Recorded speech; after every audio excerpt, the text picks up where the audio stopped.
Welcome to the studios of Tailor Made for third grade after hours. Here today with a story.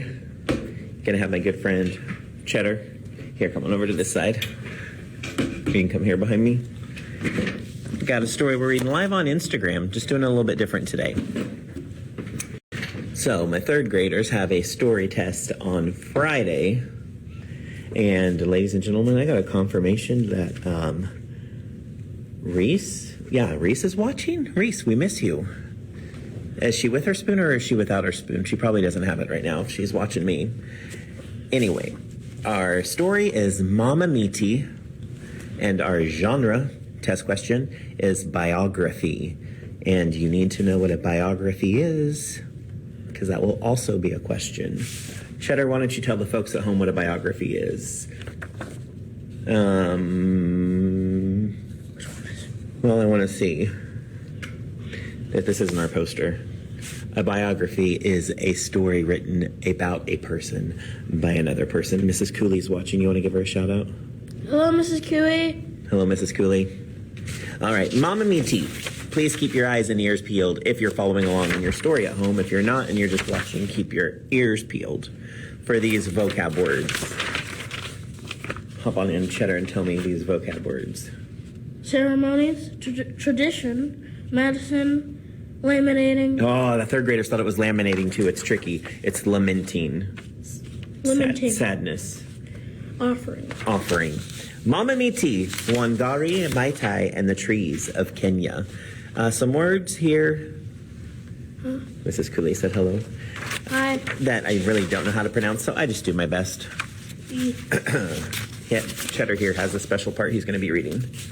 On the highlands of Africa, near forests and plains, and a huge salt lick, Wangari was born. The face of Mount Kenya smiled down on her.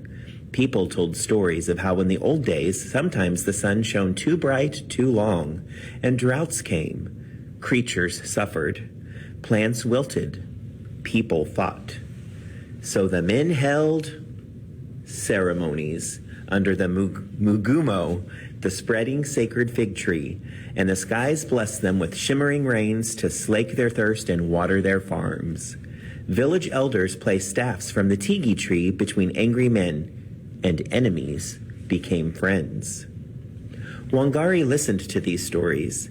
That's how she came to love and respect trees. That's how she came to be wise in the tradition of her family and village, of her country and continent. When Wangari grew up, she worked in the city, but she always remembered her roots.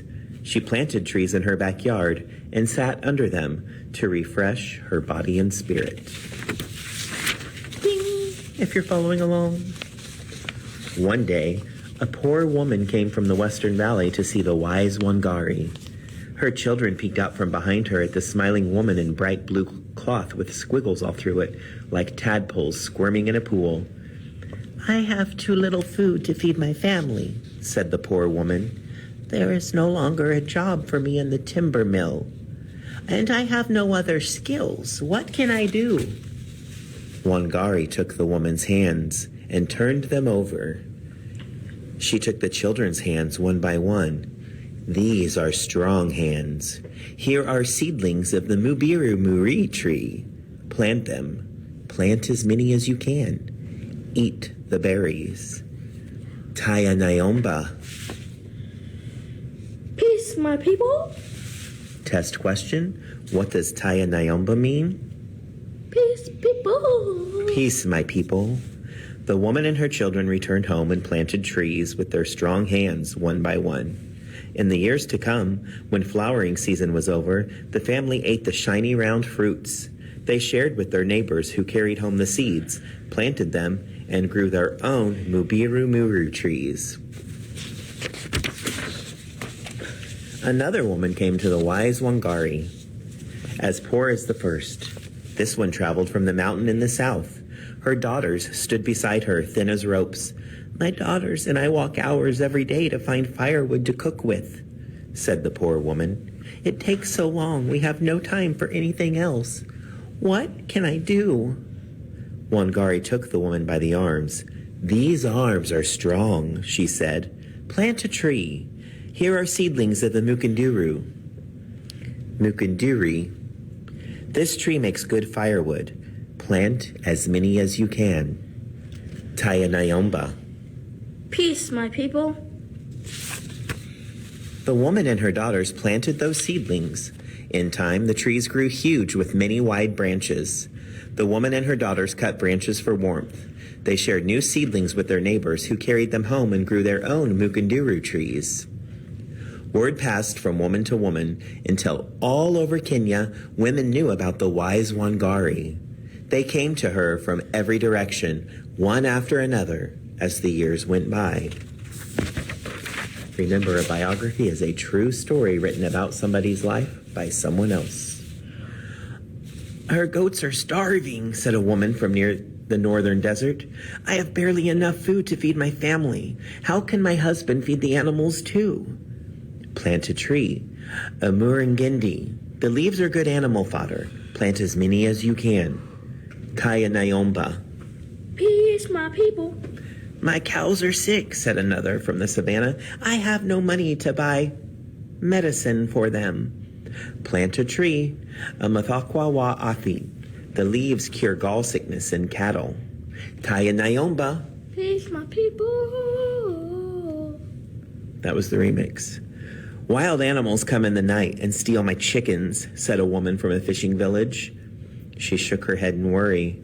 Plant a tree, a mukawa. Its thorns will keep out predators. Taya Nyomba. Peace, my people.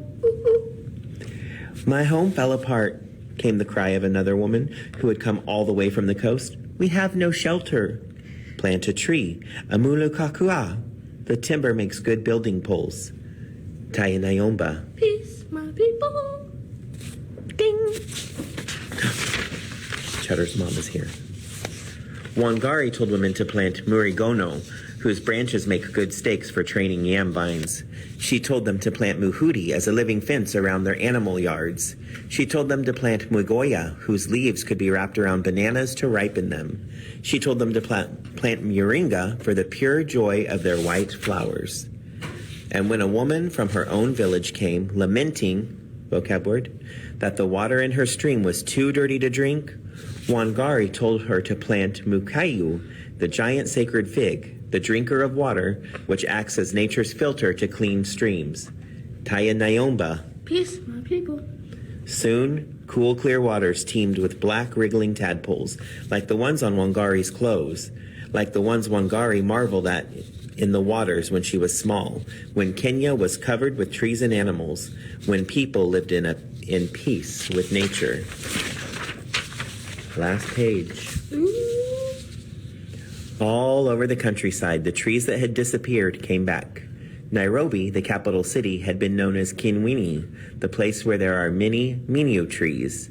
Now it is Kinwini again. Kenya was strong once more. Strong and Peaceful. peaceful. Wangari changed a country tree by tree. She taught her people that the ancient wisdom of peace with nature. And now she is teaching the rest of the world.